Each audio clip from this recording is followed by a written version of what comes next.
దర్శకరత్న దాసరి దర్శకత్వం వహించిన తొలి చిత్రం తాతా మనవడు 1973లో మార్చి 23న విడుదలైంది.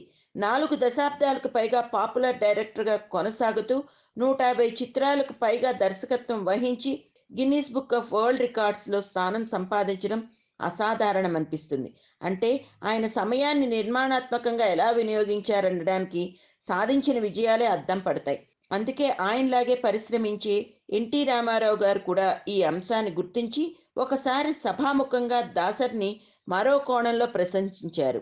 మెడ్రాసులో నాది దాసరి నారాయణరావు గారిది ఎదురెదురు ఇల్లు.